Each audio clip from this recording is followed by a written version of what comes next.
Okay, it is 6 p.m., so we're going to call this meeting to order. Item 2 on the agenda is the adoption of the agenda, so I do need a motion to that regard. So moved. Second. It's moved and seconded to adopt the agenda. All those in favor say aye. Aye. Aye. Any opposed? Okay, motion carries. 3.0, approval of minutes from the September 20th regular board meeting. Any modifications with those minutes? So moved to adopt it or accept the minutes. Second. Moved and seconded to approve those minutes as printed. All those in favor say aye. Aye. Any opposed? Okay, motion carries. 4.0, consideration of bills and warrants. Any questions about the bills this month?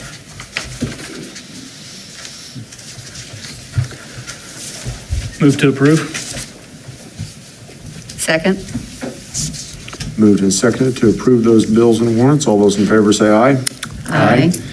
Any opposed? Okay, motion carries. 5.0, hearing of requests and suggestions of citizens and organizations. Is there anyone in the audience that would like to address the board that's not already on the agenda? Seeing none and hearing none, we will move on to 6.0 with the report of the superintendent of schools. All right, October is National Principals Month, so we celebrate our principals. They've included their reports this evening in your board packet. So it's also National Bullying Prevention Month, so they're doing different activities at each of the buildings to go with that. Wednesday, the 20th, is Bus Driver Appreciation. We know how hard it is to find bus drivers. Mr. Pekees and I are cooking breakfast that morning for our bus drivers, 8 o'clock. So if you're out and about, would like to have some breakfast, stop by the district office, visit with them, show your appreciation. We'd be happy to have you. This Friday, October the 22nd, we have early dismissal at noon. So it's a little bit different than what we've done before. In the past, we've kind of staggered those times. This time it's just everyone dismisses at noon. They will all have lunch before they leave. That gives staff 3.5 hours as negotiated to work on their grades and to get ready because it's already time for conferences. So the following week, on the 25th and the 27th, high school, middle school have conferences. 26th and 28th, the elementary folks have conferences.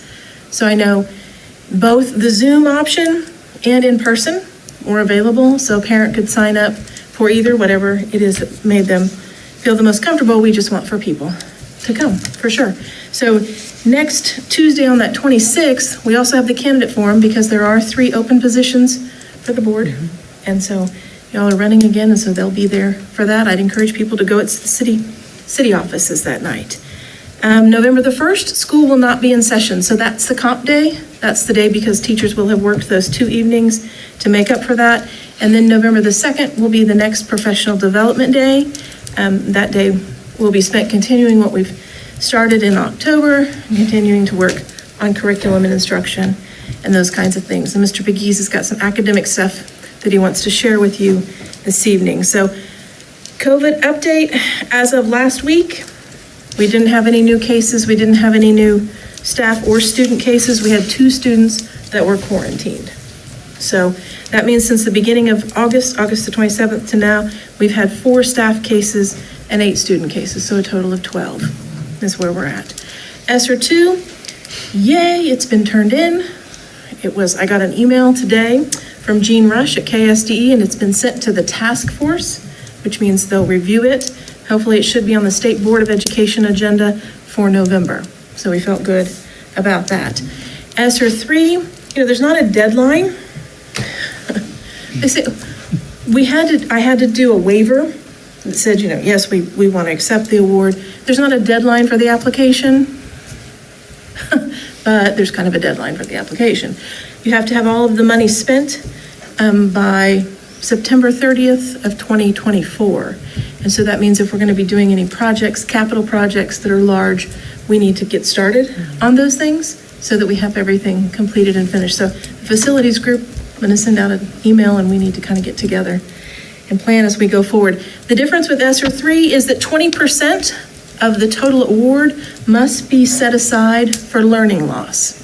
So when you figure those numbers, that's about $880,000 out of that $4.4 million award that will need to be set aside for learning loss. Yeah. So we're thinking summer school, after school, We're thinking big whatever. summer schools, everything. after schools, a lot of opportunities for kids to make up some of the learning loss. And so that'll be cleared through 2024. So that's my report. Anybody have any questions for me? Thank you very much. We're going to move on to item 7, report on the October Tri-County Board meeting. Mr. Castle. Another very quick meeting. We did recognize a couple students from other school districts for being exemplary students in the special education area. We received reports on payments and memorandum of understanding with schools and areas, and we took action on one item, which was to approve the interlocal practices for this school year. Again, about a 25-minute meeting.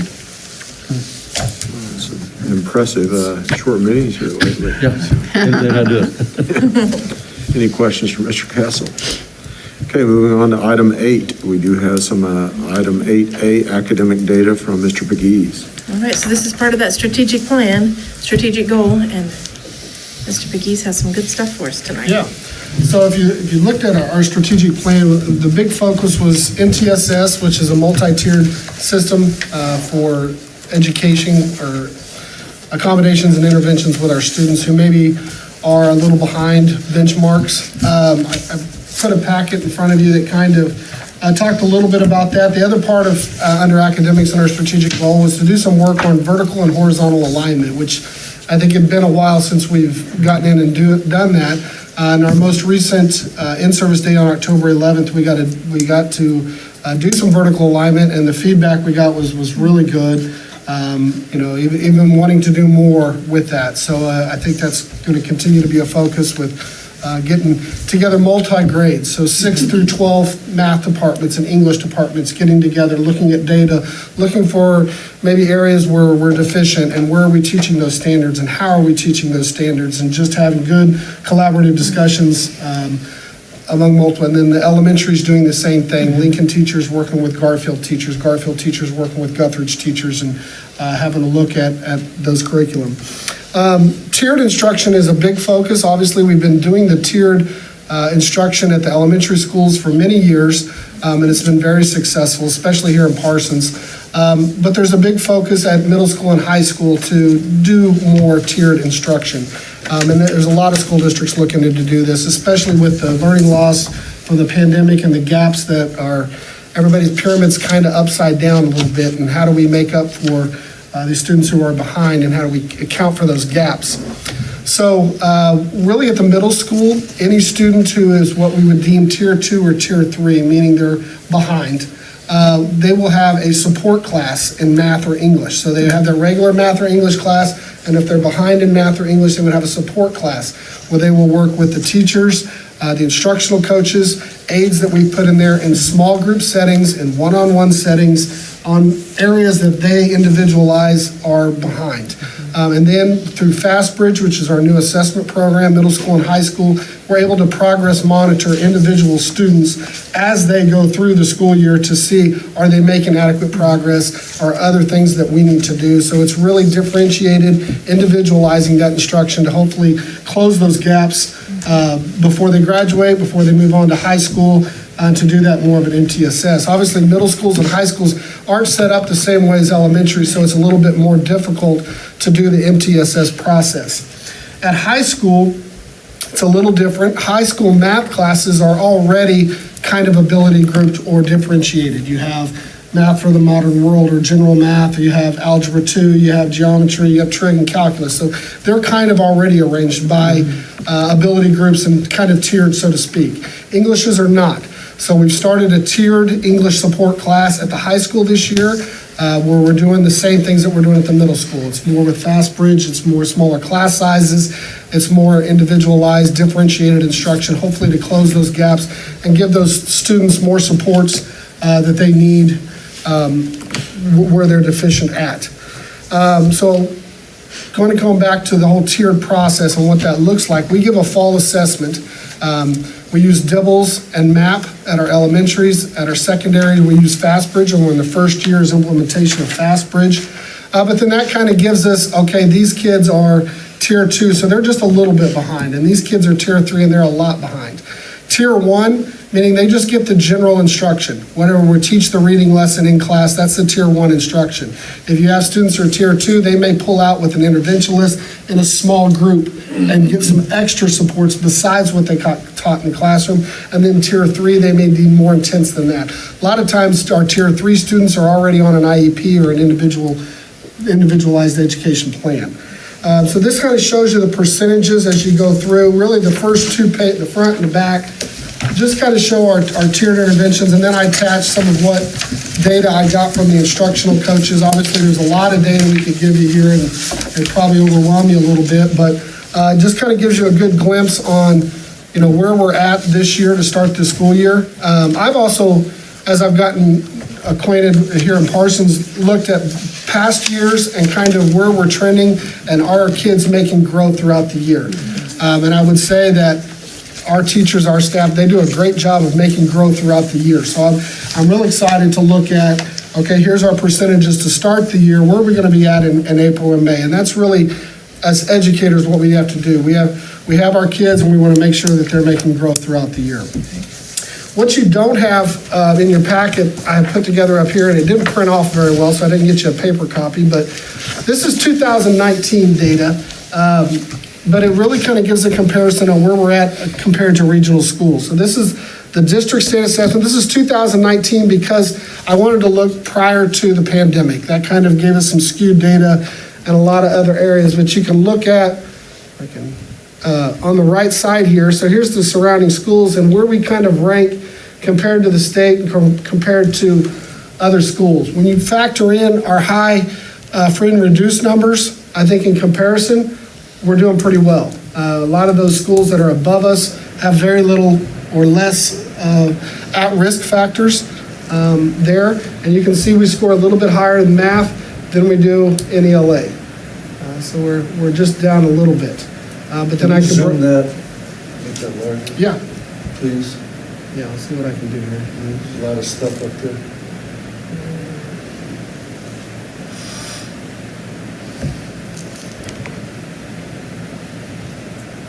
Thank you.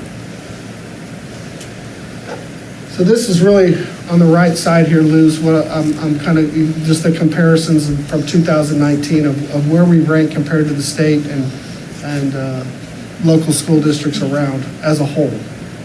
There's the math, and then if you look down,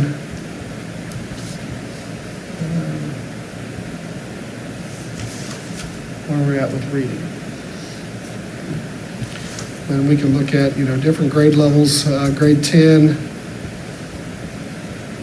we're down a little bit, but up in ELA. So it's going to vary grade level to grade level. You're comparing apples and oranges. One area that we do need to improve on is our effective rate and success rate. So this is post-secondary success. You look at the top.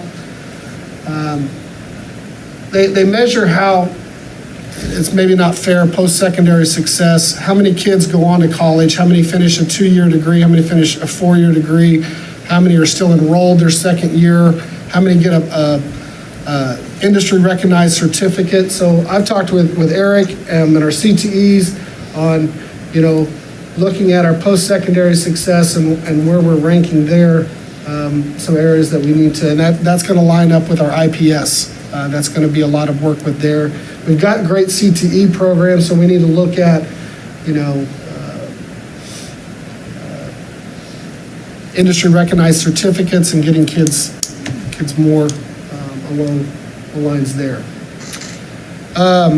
One tool that I do want to show you is Panorama. We purchased that this year. It's up and going now. So this is going to be a tool. So we have our tiered students, and we have what we call student intervention team meetings. They're done weekly at the elementary, monthly, middle school, and high school, where we're going to look at our tier 2 and tier 3 kids and are they making progress and what interventions and accommodations we're doing. And we're looking at that FastBridge data that shows the progress monitoring. So this is going to allow us to triangulate that data a little bit to find out what are the factors that are contributing to that kid not being successful. We will have a social emotional component where you see academics, attendance, behavior. You also have a social emotional component. We will send out those surveys here very soon, and then that will score our kids, in where they rank in, say, self-efficacy or grit or growth mindset. So we can kind of measure if it's a social emotional factor as well.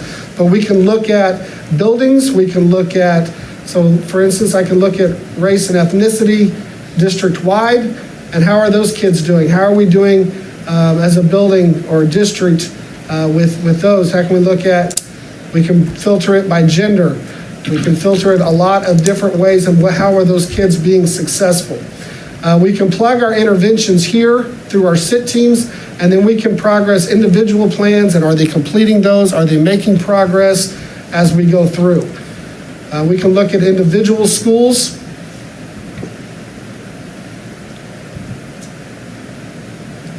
And we can look at by grade level and find out what are the factors. Obviously, attendance, we're down a little bit. The academics and where do they rank as maybe critical or at risk in those factors as well. We can look at. Does green indicate good? Yeah, it's like a Yellow, stoplight. just like stoplight, It's okay. just Yeah, like so a on pace stoplight. for college and career ready. Right. Is what we're looking at there. I can look at. Okay, so when I look at the freshmen, I don't want to show individual data, but I can look at, how many kids are critical in academics and also maybe critical with behavior. And it'll show me, okay, I've got 2 students, and I can tell me who those students are. I can create groups that I can progress and track. I can also filter it by, how did those kids do? How many kids were critical on the fall map assessment? And I only have 1 that were critical in terms of our map or the assessment last year, academics and behavior. Or I can look at, and that can put me a group of kids that I maybe need to monitor. I can look at, maybe I just want to see who is failing ELA, who's failing their English class, and is also, close that back, has poor attendance. So, and then it'll be allow me to group, and this will be really effective when we get the social emotional numbers in there as well.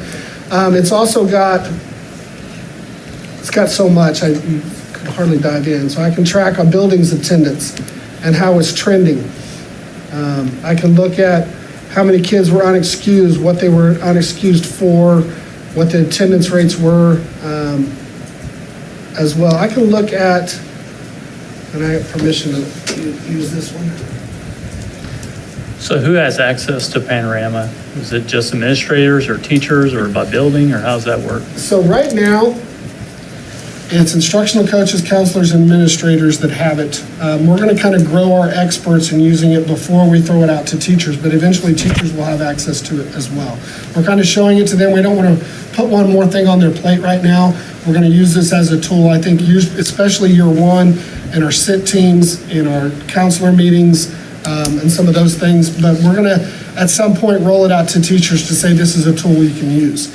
You can create groups up here too. You can see where I can create a group for the football team, and the coach can look at their attendance, their behavior, their attendance, where their grades are trending up and down, and they can monitor that. Their Viking times where they have an advisory, we'll be able to set up groups so your advisory kids come in, you can look at how they're doing on attendance grades, how are they trending. Individually. So, hold on. So you can also go to individual students for attendance? Yes, so I've got one here I can call up, and I can look at his academics. I can look at, how it's trending and on there as well. I can look at their test scores and how they're trending as they go on in multiple years. I can look at their attendance and why. I can hover over it and find out. I Jeff? can look at how many absences they've missed. I'd just like to interject here. Sure. Just a personal opinion, and this is me being a teacher, but attendance is the very best thing I think you've got there. I agree. because It's a huge if predictor. they're not there, they don't learn. And back when I was there, we didn't have something like that to track it. Yep. And I mean, if you see that they're not there, I mean, you know, we have to get the counselor involved, we have to get everybody involved Well, to and find with that too, behavior, if our kids are suspended, or if they're out in the office all the time, we're gonna look at factors that are contributing to them not being successful in student achievement. So we kind of get the whole picture and can look at what's the function of the behavior, where do we need to target our supports and our interventions. And we can put in interventions that are academic related, that are behavior related, and log those in here. And I think over time, what a great tool. So when I get a kid in middle school, I can look at what Garfield did, what Guthridge did, what interventions that they tried, what was successful, as well as they go through our system here. And so it pulls information from Infinite Campus nightly. Yes. And so that's where it pulls the attendance and the behaviors and the grades. So it isn't, So this even Something- falls on for the, I guess, the coaches to be able to look at Yes. current grades, to be Yeah, able and to it- see eligibility. to see eligibility. It has a trend line too. I'm still learning how to totally navigate it too. Let's see here. I don't think you have rights to that student. Do what? I don't think you have rights to that student. She probably got me blocked. She hasn't approved you. All right, let's see here. So, and we used ESSER 2 money to purchase this and to get it started, because we're able to very quickly take all of the data and look in one place to identify that learning loss, and then build those interventions from there. It's an unbelievable rich database. It looks is. like. I mean, It's really- When you're able to build correlations. It's so, it is exciting. Yeah, I mean, you It can is. click on buttons. Yeah. You sat in enough meetings, as Joanna and Lou and some of you that were teachers, sitting in when you're trying to look up, you know, an Infinite Campus and then grade book and then all the different places, and to have it in one place is just really going to be. It's very So exciting. you can see here on Riley's, these trending lines. So there'll be an up or a down arrow as they look at, or if it stays the same, and then I can look at, you know, as the teacher puts in grades and it gets more updated, we'll be able to track. They'll be able to see what exactly is going on. Right. Okay. So what about economic level, that's on there also? Yes. we can Yes, it's sort under by one of the that. filters over here. Let me go back. That we should be able to filter. And it will upload our dibbles, our map scores, our fast bridge. It's still working to upload. We're still kind of working out some of the kinks. We just got this up and going last week. So I can search. It's right up your alley, Lou. It is, it's really exciting. I mean, it's good Shows you stuff. everything you need to know. It does. I can check it by special ed, by language, by gifted, by classroom.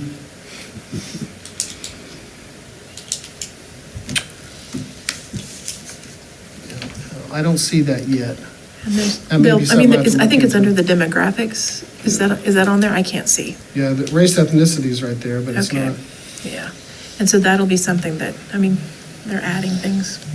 Yeah, we're Updating. working with them and Keeley's they're working tweaking close. certain things Yeah. to make it, it's customizable. So it will, you know, we don't like this, I want it to show this, and we're working with them right there. But the next thing we're focused on is getting the SEL surveys out, and there'll be surveys for teachers, there'll be surveys for families, and then we can get all that data in and break it down. And then we'll be able to compare it to national norms as well, and it'll be factored into this. And then we can also pull groups.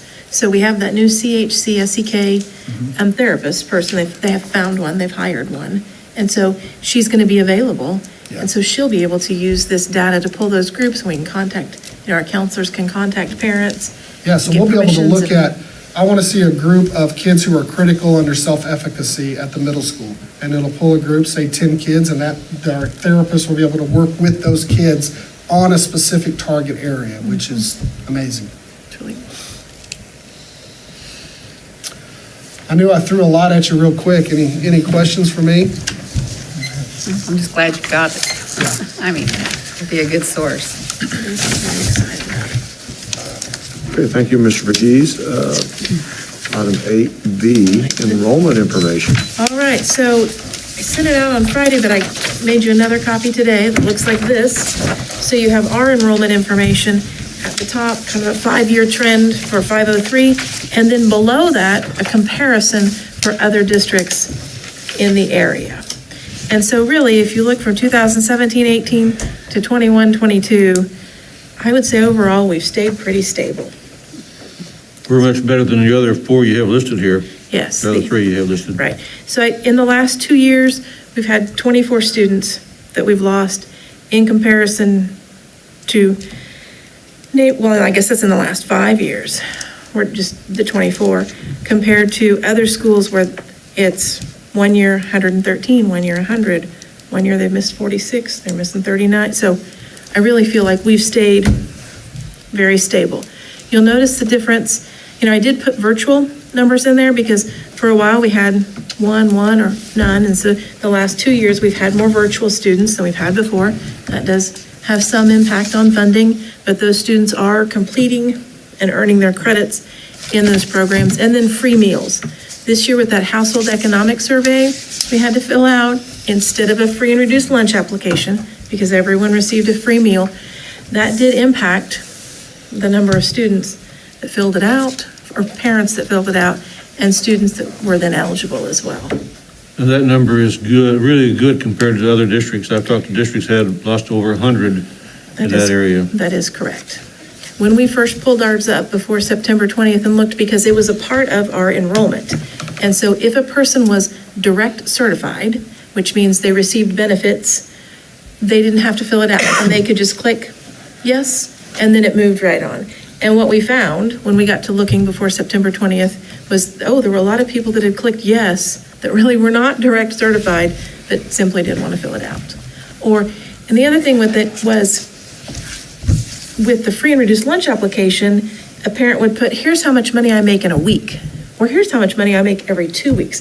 The household economic survey that KSDE they approved it, and that's the one we used. It said, how much money do you make in a year? Well, for a lot of folks, they don't know how much money they make in a year. If they work on an hourly basis, they may not have a contract. And so we saw some numbers in there that were just, I make $1 million. Those kinds of things where people really weren't accurately reporting. So it did have some impact, but our administrators and secretaries did a great job of calling folks when they'd identified that, hey, they hadn't filled this out. They needed to fill it out. We needed to get it done before the 20th. They did a good job of really calling and sending them out and encouraging families to fill it out, because it really does have an impact on funding. So the question is, where are all these kids? That is a really good question. I know, that's what I asked. Yeah, and I don't have, So now, have the I can, superintendents discussed this? yes, we have. And I Any can, theories? that some have gone to just homeschooling, and they're just completely off the radar, and they're no longer in school, they're just gonna homeschool. Now for ours, this year it was 10. Well, I can identify where those 10 went, and we've done that. I mean, but in other places where the numbers are much, much larger, And there's not much accountability built in for those homeschool, there's not much monitoring of those. no, so- you have to register, the parent is supposed to register their child, supposed to.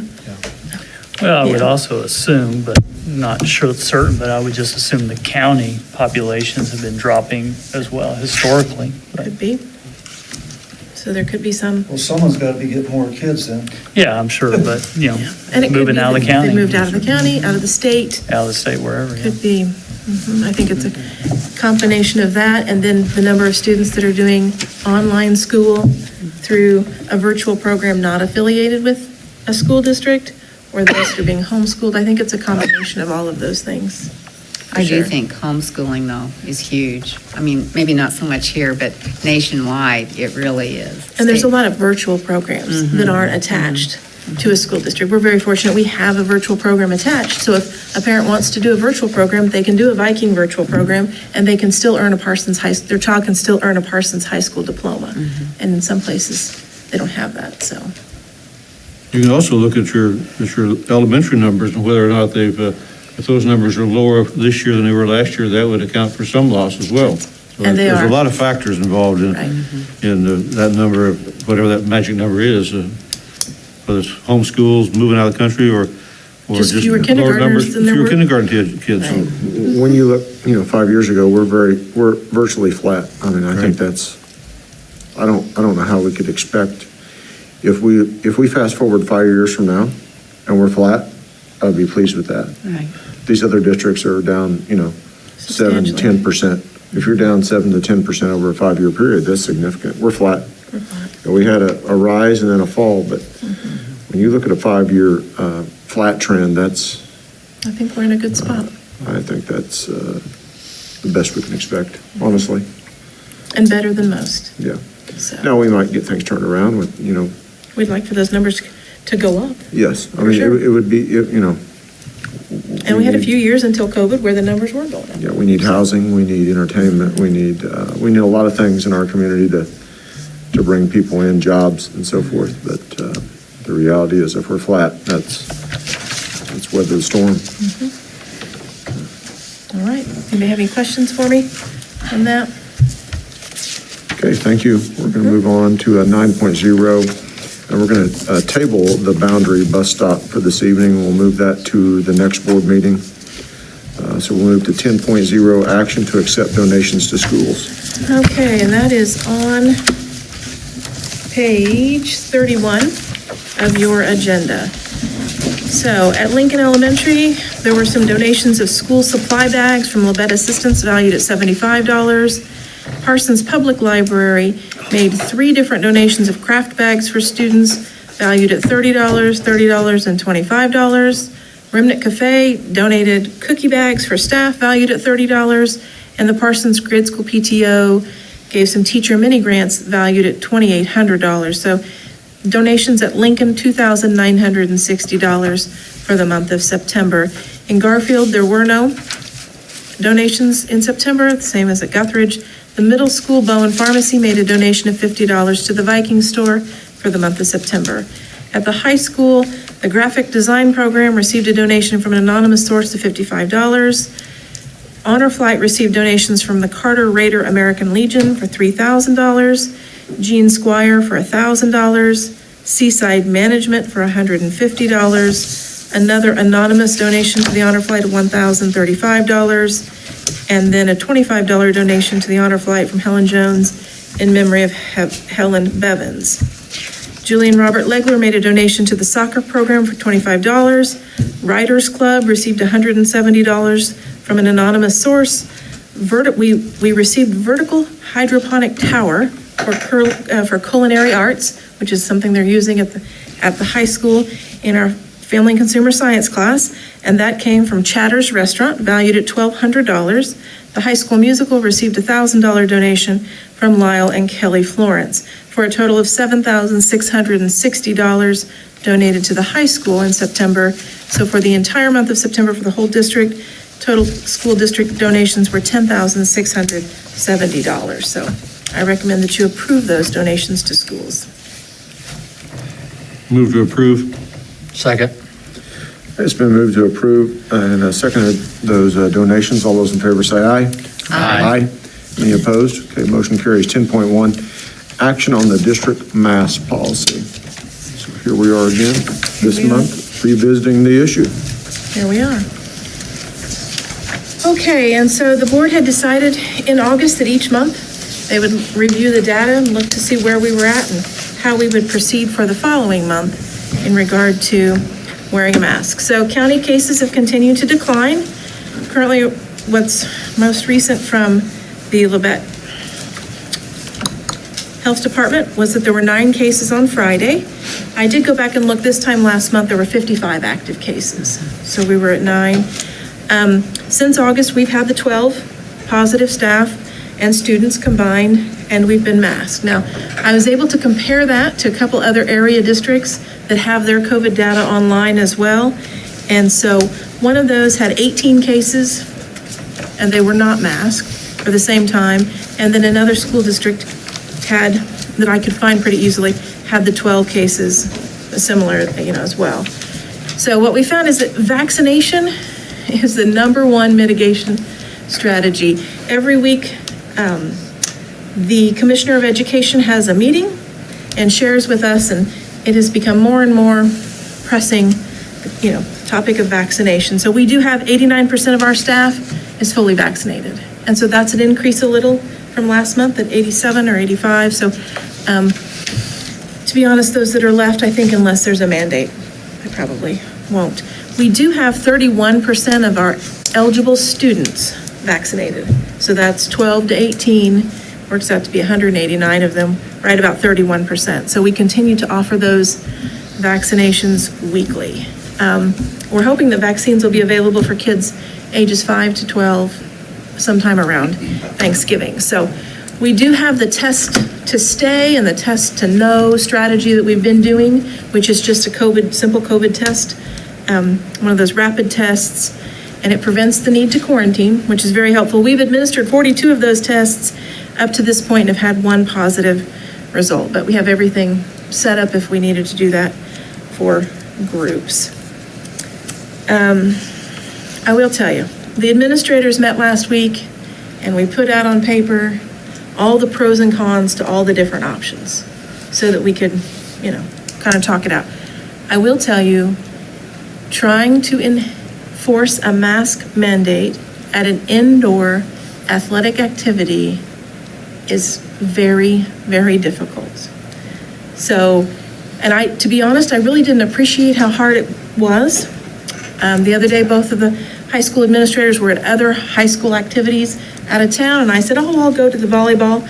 I can do that, and I did, and there were 3 other districts there, and I couldn't even count the number of times someone said, you're the only place that has a mask mandate. Do we have to wear a mask? I probably handed out at least 50 masks. We had one gentleman tear up a $20 bill and throw it at the ticket taker. We had 4 families that refused and left. And many others would take a mask, but we found many masks discarded, thrown away. I'd go in the gym and, they were pulled down, and I don't know.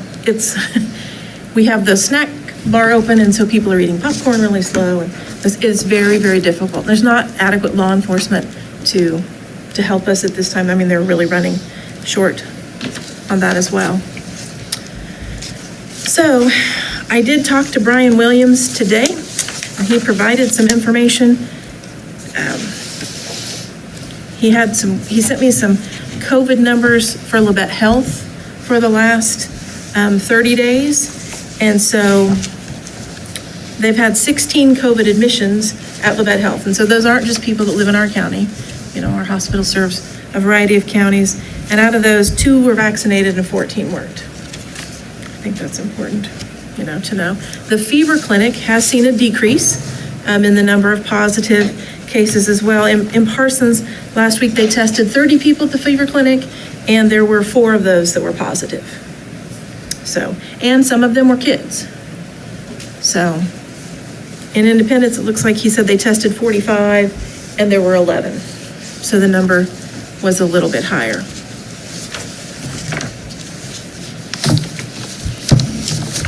Lori, on the 31% of eligible students that are vaccinated, has that gone up each week, or has it pretty much stagnated? It may go up 1 or 2 students a week. And we did not include in that number the number of students that have only had one of the vaccines. It's 31% that are fully vaccinated.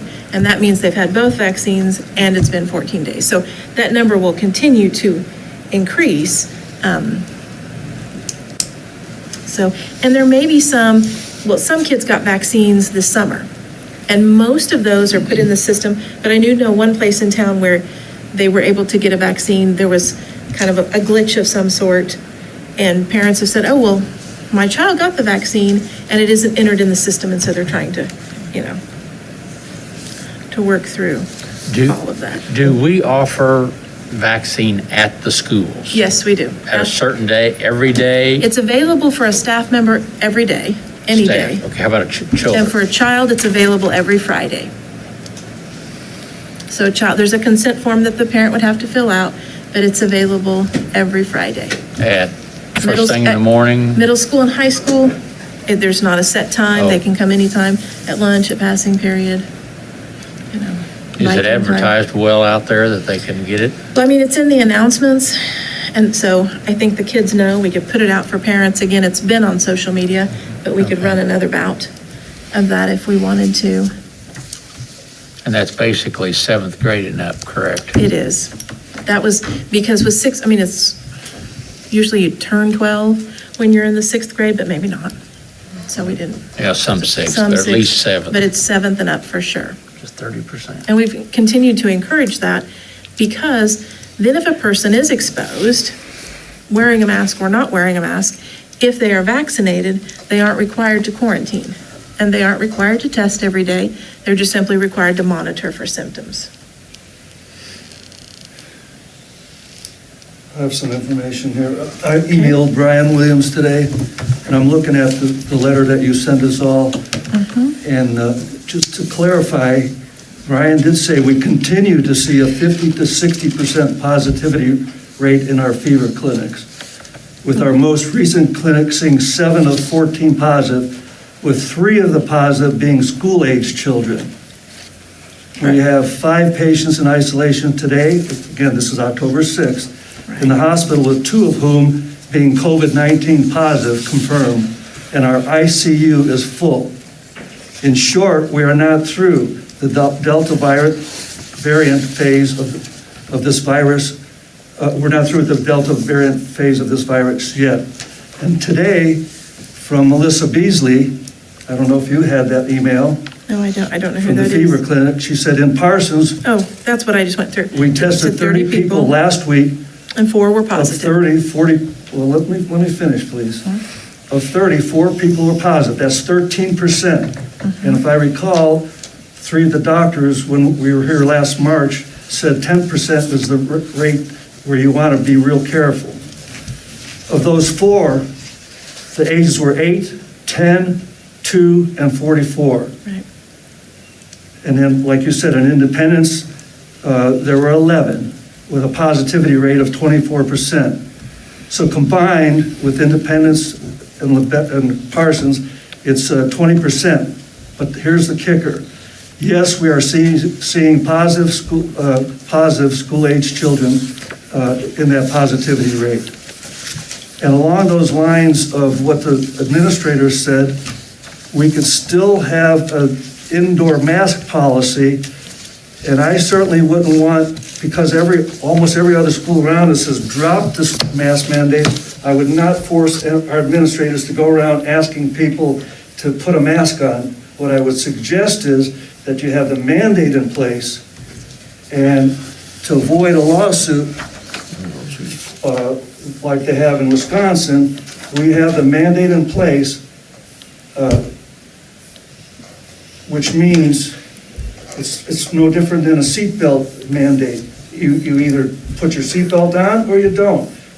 Police aren't going to send 15,000 police out to check everything. They just do it once in a while. But you can still have it in place without making our staff be policemen. So that would be a way to cover any legalities if there were cases of COVID and someone were to get ill or pass away.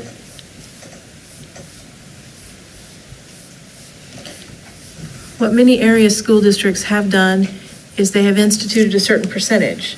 And so when their school community gets to a certain percentage, then they bring back the mask mandate. And most of those in our area are anywhere from 2 to 4%. I'm aware of one other school district in southeast Kansas that currently has a mask mandate, and that's through December.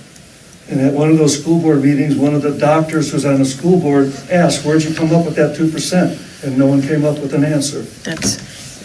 I'm just telling you that's what they've done. And 2% in our community, in our school district, I wouldn't feel comfortable with that.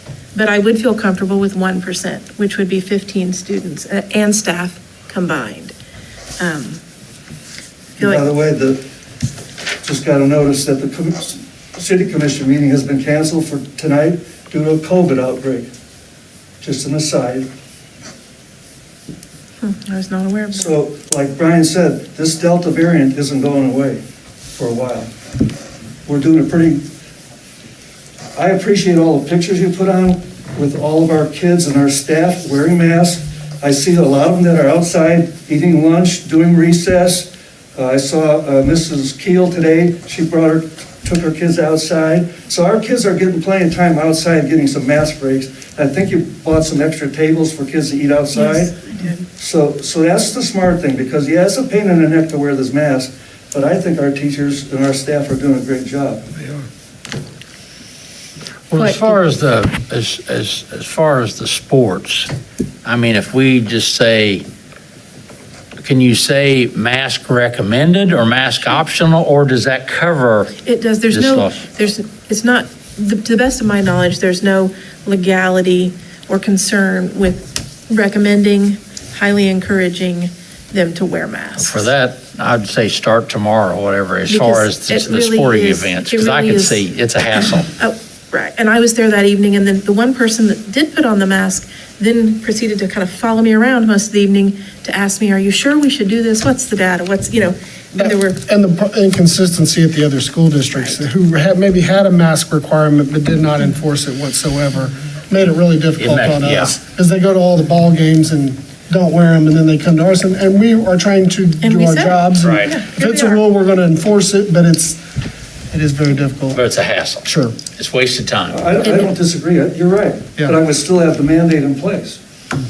Say, this is what we really would like, if you choose to do else, for the sports, but for classrooms, that's a different story, in my opinion. and then I feel like then, we've told families and staff when the numbers look low, that, we'll look at doing something different. So I think then the board would need to determine what's the threshold for not having to wear a mask?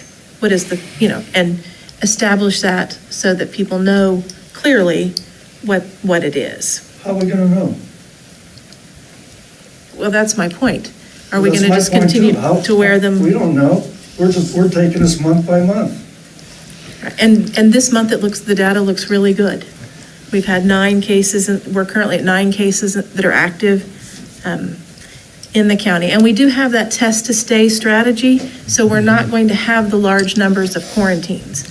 We'll be able to test kids before school starts in order to, catch it early. And when I visited with the health department last week, the nurse that I spoke to said she really was surprised how effective that had been in other school districts that are using it, that test to stay. That, they had caught some kids that were positive before it was spread, and then students that had been exposed and then were tested regularly, they didn't pass it on because they didn't have it. So, and no matter what, we're going to continue all those other mitigation strategies where we're spread out, we're sanitizing, and we're going to really continue to encourage vaccinate, vaccinate, vaccinate. I think that's, Well, the difference in this, in the schools that you did look at, mask versus not mask, there's not a real significant There was not. difference. there was not. There were, between the district. Wait, hold on, where'd you get that information? I included that in my information that I sent out on Friday. It's also included in the copy that I made for you and handed out today. It's titled Things to Consider, I think is the way I titled it. Information. Right, yeah. Information to consider for the board meeting on Monday. After the enrollment. Right. Well, and so we, except our, they didn't discriminate. So Statistically, you're taking one part of the whole picture. Statistically, schools that are masked have lower COVID rates than those that are unmasked, like by 34% or more. Where do you have that statistic from? I'll get it for you. And I will note that when we have our KSDE meetings on Thursdays with superintendents, the majority of districts that are still masked are those larger districts, so they serve a larger percentage of the students across the state. And so that does then make those numbers sometimes look a little different as well.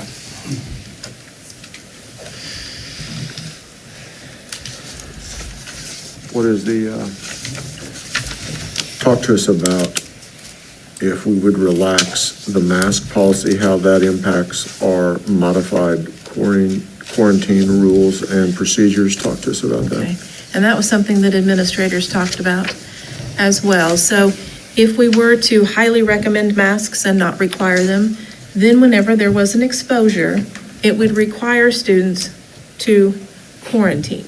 Now, we can do the test to stay, so they wouldn't be required to quarantine at home. They would be required to test in the morning before they came to school and wear a mask all day long. So we do have that option as well. It would involve, some contact tracing, and it could be that if this month the board decided the numbers are low, there's 9 in the county, we're going to see what it looks like in a month. It could be that in a month, it has disrupted the learning environment, all the contact tracing. Could be that we have large numbers and we do have to contact trace, and then we do have large numbers that we have to test. And if that's the case, it may be that we say, okay, this is too much of a disruption to the learning environment. We're going to go back to the masks. And I think if that's why we mask, that's okay. I think it's just a matter of, if the board has said we're going to look at the data, the numbers, that would be another thing that we could include in that data as well. Well, no, I like the 1% that we talked about too. I mean, a lot of them doing 2 or 3, that's a lot of cases before you go back to masks. For us, if we got 15 cases, we would be back in masks. And I think if we had 15 cases, we need to be back in masks. Absolutely. But all right, and we haven't been at 15. No. If you got 31%, only 31% vaccinated, and you have 15 cases, you're going to have one massive number of quarantined people.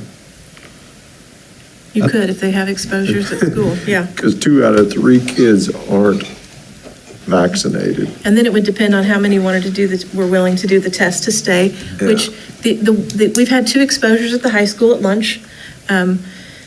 And both of those times, there was one, I think, kid in each group that was vaccinated, but every other parent said, sign my kid up. We're going to do the test to stay. And so then it didn't disrupt their learning. They were able to come in the morning, do the test, mask during the day. None of those students then got COVID from those exposures. And we made sure by the testing, and they were able to stay.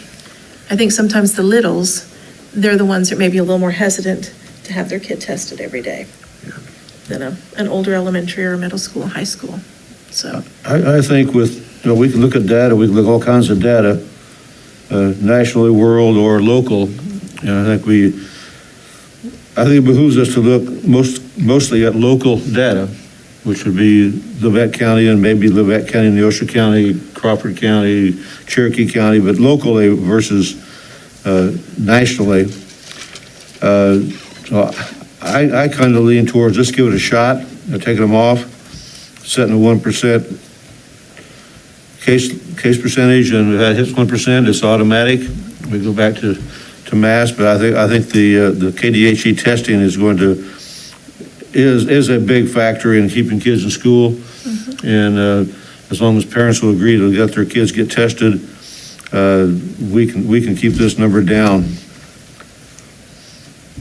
So I would go along with I think it's your option 5, that we would take the mask off, go to 1%. And I agree with Roger on the activities.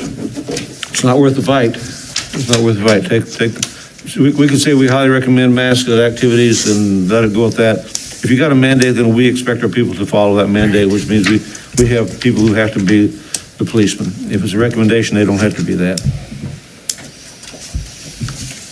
I guess I would kind of fall in line with that as well, but I also like the option number 3 to the point of the elementary students until they're eligible for a vaccine, to extend it another month for the mandate for the elementary students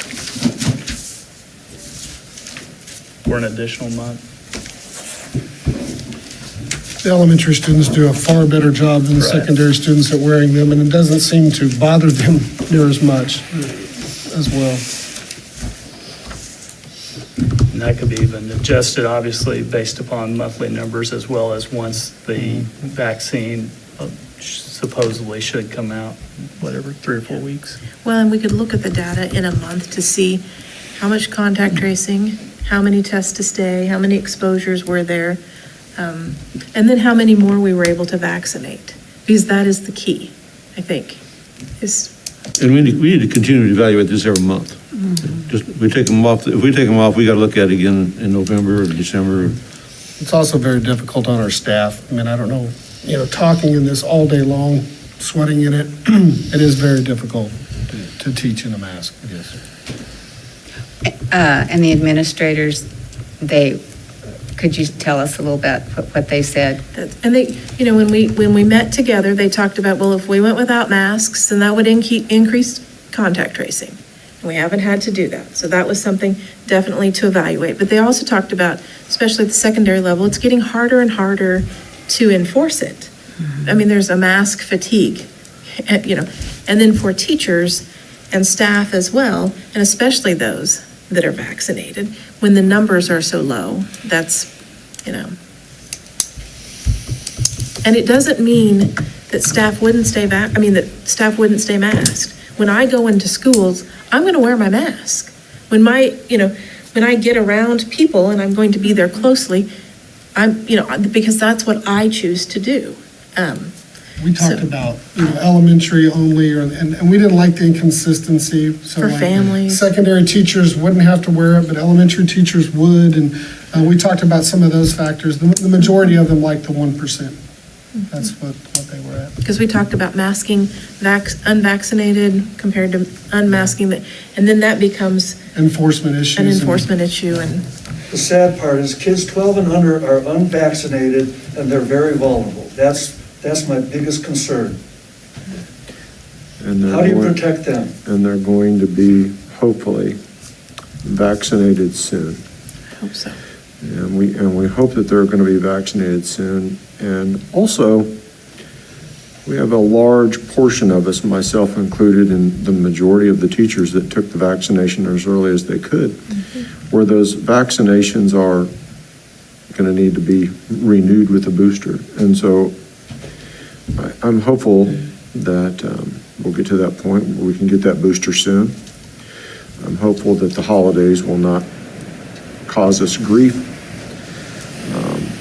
But I also have to consider the financial impact of this as a board member, and every substitute that we pay to take care of a staff member who we afforded that 2 weeks off because they have a child that has been exposed in quarantine or whatever, that's $1,000. And then we're paying for the staff member and a substitute $1,000 for 2 weeks.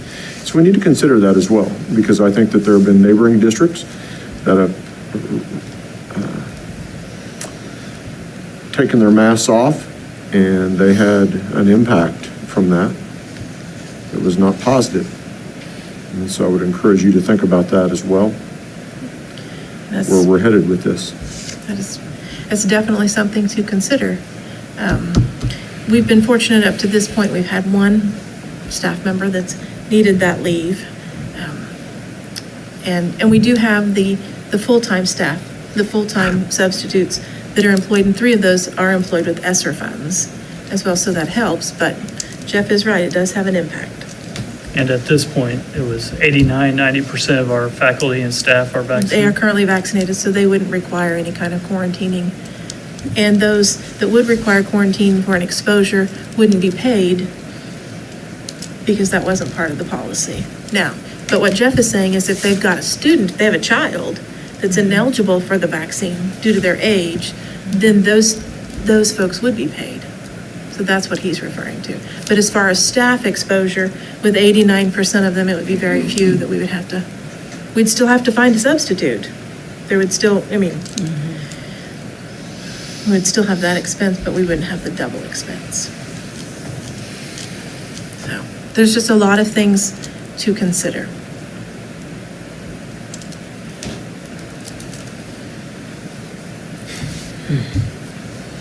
Anybody have any other questions? Anything you?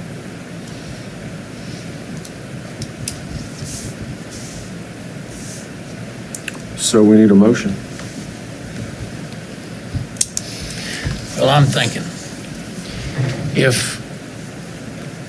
and I know nobody wants to wait 2 more weeks, but if we wait till the end of this month, everything's down. We're still down. We let the middle school, high school take them off. But I'm concerned about the elementary. I'm really concerned about the elementary. And I know you don't want to dual, teachers don't have to do this in elementary, blah, blah, blah.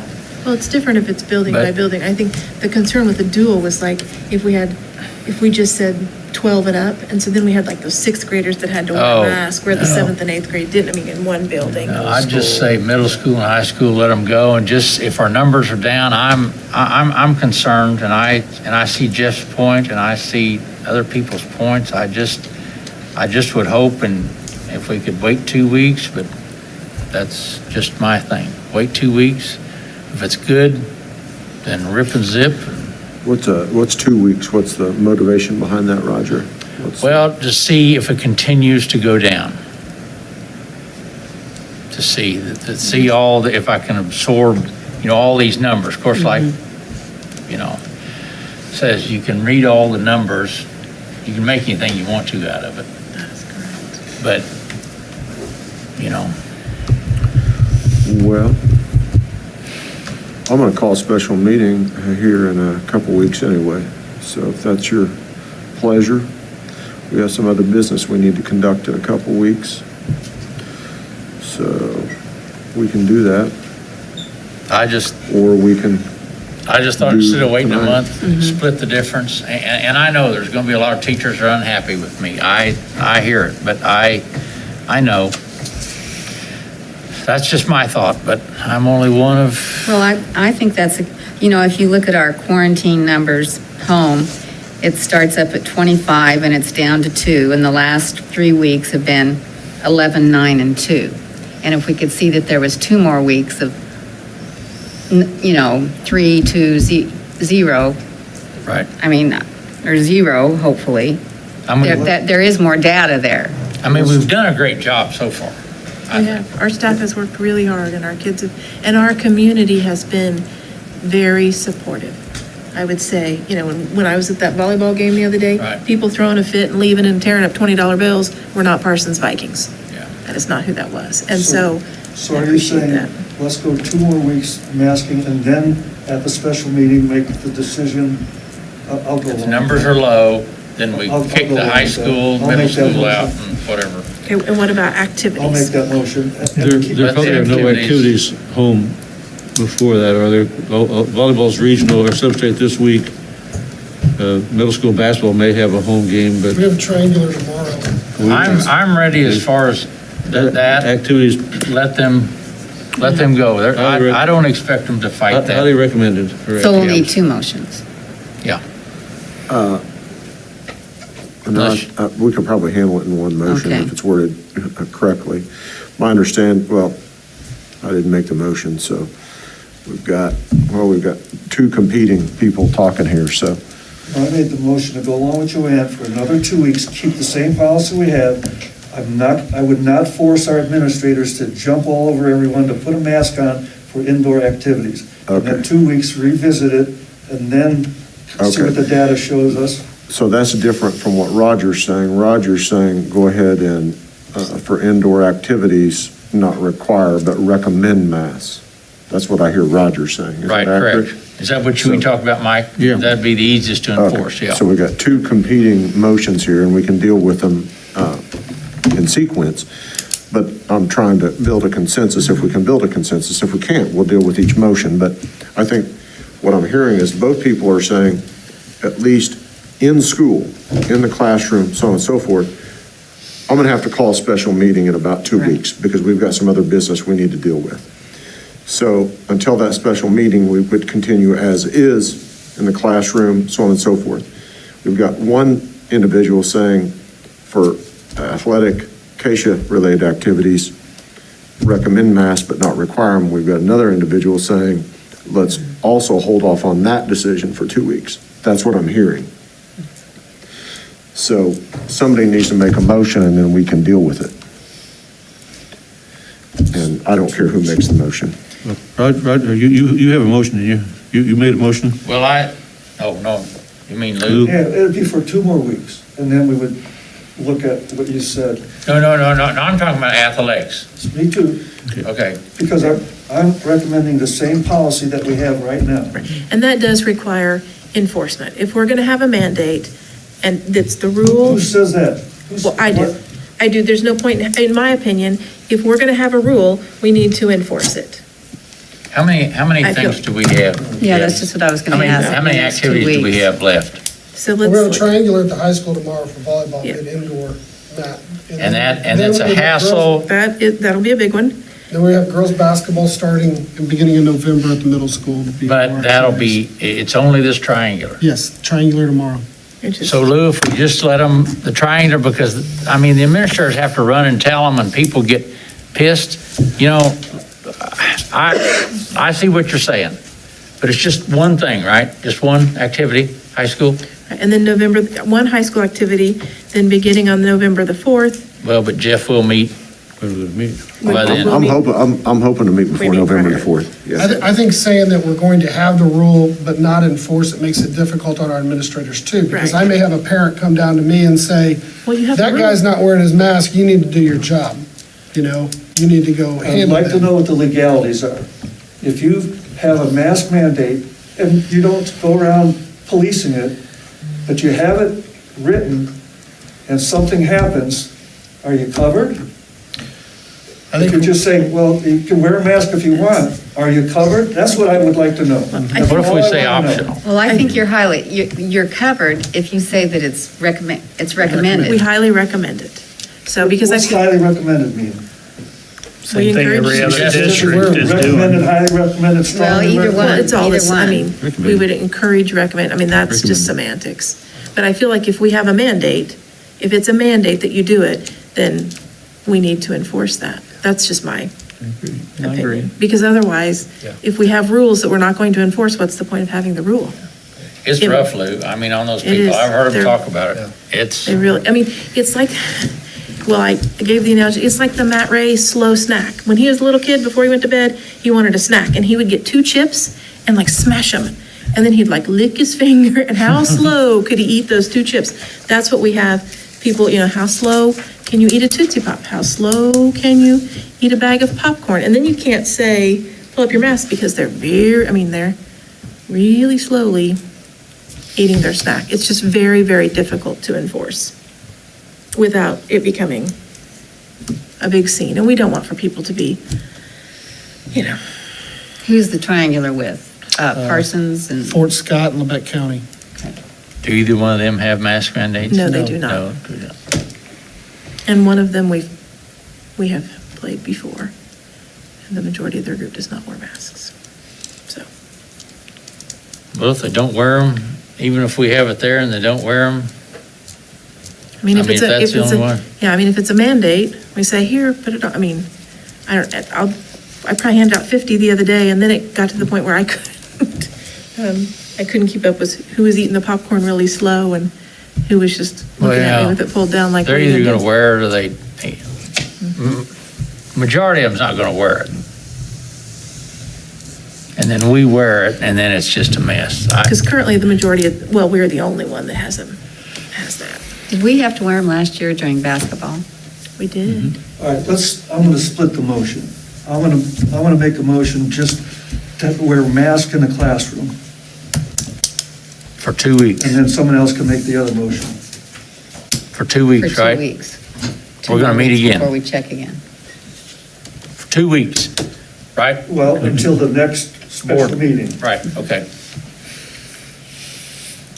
And then someone can make a motion about indoor activities. Second is, Okay, so what I hear Mr. Martino saying is he has no interest in making a motion to allow masks at activities. So he's going to make a motion to maintain the status quo in our classrooms, our educational settings, until our next meeting, which will be a special meeting in approximately 2 weeks. That's what I hear. Right.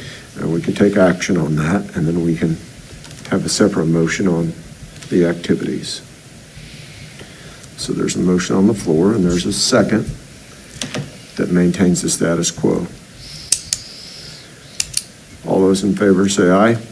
Aye. Any opposed? Okay, motion carries.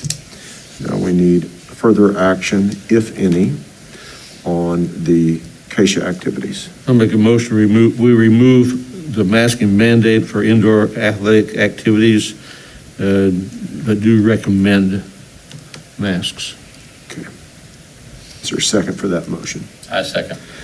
Okay, it's been moved then to, did you say, want to make sure I clarify, recommend or not recommend? Recommend. Recommend. Okay, recommend indoor activities, CASA activities. It's been moved and seconded. All those in favor say aye. Aye. Opposed? No. Okay. Motion carries. I believe it was 42. So we are moving on to executive session. I got a question on that one last thing. Does that Yes. include the middle school too? I didn't ask. It does, it includes all schools. Yes, yes. Oh, and well, Yep. Motion carried 42. And if you need clarification on the motion, let me know. Okay. All right. 10.2, executive session. What type of time do you need? maybe 10 minutes. Okay, does anybody else need anything? I don't Board? need much. Okay. Then I will entertain actually a motion for executive session for a period of 10 minutes. So moved Second. to go to 7:20. Okay, moved and seconded to go into executive session to discuss confidential employee information pursuant to non-elected personnel exception or coma, the exception for employment for negotiations in a coma. And that would be it for this one, 7:11. And we will come back in this open meeting at 7:21. All those in favor say aye. Aye. Okay, motion carries. We're recessed executive session for 10 minutes.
Okay, we're back in open session now. We're moving on to 10.3, action on personnel.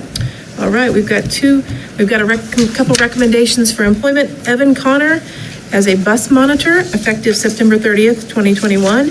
And Evan Connor is a part-time high school evening custodian, effective September the 30th, 2021. I recommend that you approve Evan for those positions. So moved. Second. Moved and seconded to accept those recommendations for employment. All those in favor say aye. Aye. Any opposed? Okay, motion carries. All right, we have one resignation for retirement, and I know, and that is Miss Dina O'Connor, preschool teacher, effective the end of the 21-22 school year. And Dina has dedicated a large portion of her life to Parsons School. So I recommend that you approve with regret that resignation for retirement. I approve with regret. So moved. Second. Okay, it's been moved and seconded with regret to accept the resignation of Mrs. O'Connor. All those in favor say aye. Aye. Any opposed? Okay, motion carries. With no further business, we are adjourned. I do have one thing. Moving forward, I guess I would like to see if we could have more or less a summary of how internal food service is going forward as far as economics, as far as flow, and it doesn't necessarily have to be next month or even December, maybe even January might be a first or a good time to do it after we have the school year behind us. We can surely do that. Yep, something to that effect also. Did we not used to receive a menu, or am I just dreaming that?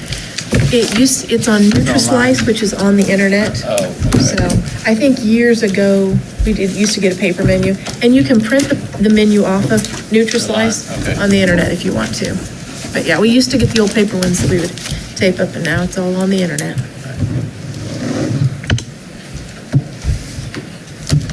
Okay. All right, thanks. All right.